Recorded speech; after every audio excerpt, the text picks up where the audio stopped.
Hello दोस्तों, कैसे हो आप लोग। आई होप कि आप लोग ठीक होंगे। आज हम पढ़ने वाले MP board class 7 Hindi chapter number 5 व्याकरण परिवार। हमने पिछली वीडियो में इसके क्वेश्चन आंसर को सॉल्व कर लिया था। अब आगे चलते हम भाषा की बात पर। तो इसमें पहला क्वेश्चन है कि निम्नलिखित मुहावरों का अपने वाक्य में प्रयोग कीजिए। सन्नाटा पसरना, गप्पे लड़ाना, आदत में शुमार होना, हाथ बटाना। तो पहला होगा सन्नाटा पसरना।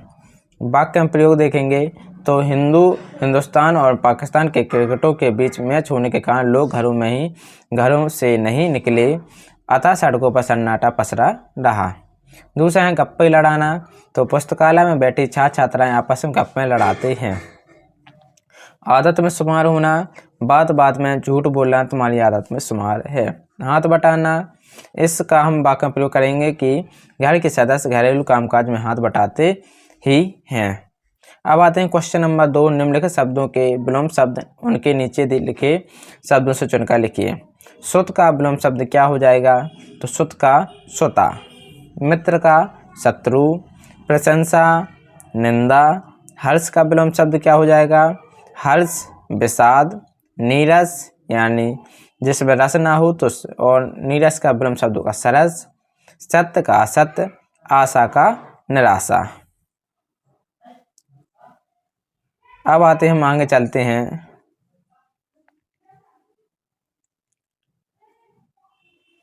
क्वेश्चन नंबर 3 पर कि निम्नलिखित शब्दों के 3 पर्यायवाची शब्द लिखिए।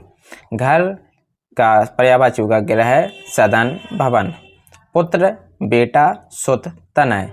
पुत्री सुता, बेटी तनया। हाथ कर, हस्त, बाहु। मित्र सहृद, सखा, साथी।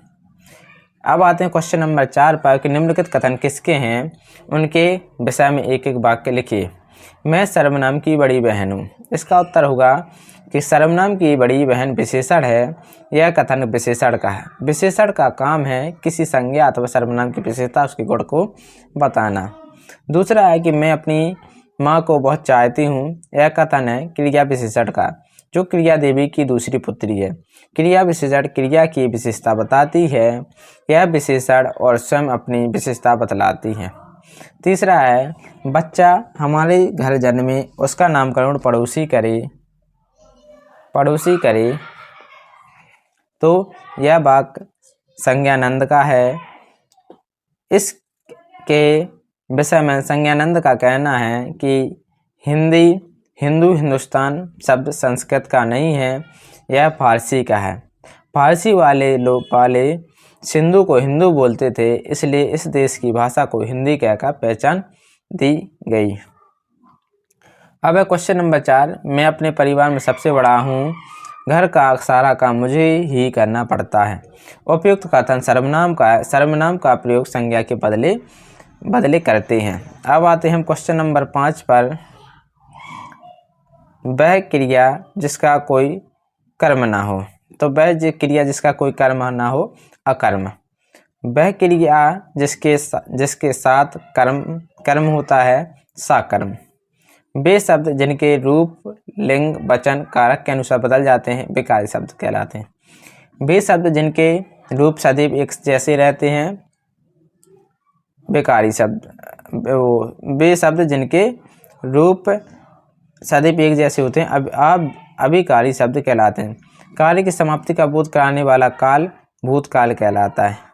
तो दोस्तों, ये रही हमारी भाषा की बात। अगर आपको ये वीडियो पसंद आई हो तो प्लीज़ लाइक एंड सब्सक्राइब करना ना भूलें। Thank you.